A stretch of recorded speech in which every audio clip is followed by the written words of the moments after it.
اور ایک بات یاد رکھیے گا، جنت البقیع میں سونے والے ایک وہ ہیں جو دفن ہوئے ہیں، ایک وہ ہیں جو منتقل ہوئے ہیں۔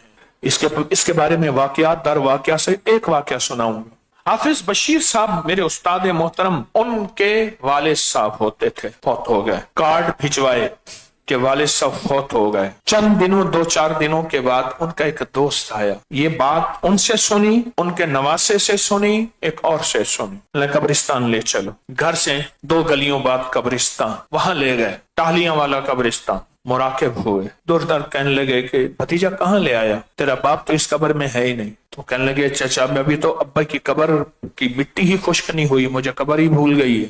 پھر مراقبہ کیا، پھر مراقب ہوئے، ہاں کہنے لگے تو سچ کہتا ہے، تیرے والد کو بقیع میں لے گئے ہیں اور بقیع میں ایک بندہ دفن ہوا، وہ وہاں کے قابل نہیں تھا، اس کو یہاں لے آئے۔ ایک اور واقعہ، درویش تھے، کہنے لگے کہ اس دفعہ میں نے بس مدینہ منورہ رہنا ہے، خواب دیکھا، مغرب، مشرق، شمال، جنوب، چاروں اطراف سے میتیں آ رہی ہیں، میتیں آ رہی ہیں، چاروں اطراف سے میتیں آ رہی ہیں، اور ان کو دفن کیا جا رہا ہے بقیع میں، اور کچھ میتوں کو بقیع سے بھیجا جا رہا۔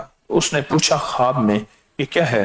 اس نے کہا جو پوری دنیا میں بقیع کے قابل ہوتے ہیں ان کو وہاں سے لا کے یہاں دفن کیا جاتا ہے، اور جو یہاں کے قابل نہیں ہیں ان کو یہاں سے وہاں کیا جاتا ہے۔ ابھی اچانک ایک صاحب مجھے ملے باب الحجرہ میں نے کہا ماشاءاللہ، ان کی شکل بھائی کی طرح تھی، میں نے ان کا نام لیا، کہہ رہے نہیں دوسرا ہوں، ایک فقراء مدینہ ہیں۔ میں نے کہا ان سے ملاقات ہو، زندہ ہیں؟ کہہ رہے ہاں۔ میں کہ کس انتظار میں ہیں؟ بقیع کے؟ کہہ رہے ہاں بقیع کے انتظار میں ہے۔ ان کے خود والد مجھے ان سے خلافت ہے، 40 سال روزہ اطہر کے سامنے بیٹھے، کہا اب میں کہیں نہیں جاتا، کہیں ایسا نہ ہو وہاں موت نہ آ جائے، موت یہیں آئے اور بقیع میں چلا جاؤں۔ عشق مصطفیٰ اگر ہے سینے میں، مرے گا جہاں ہوگا مدینے میں۔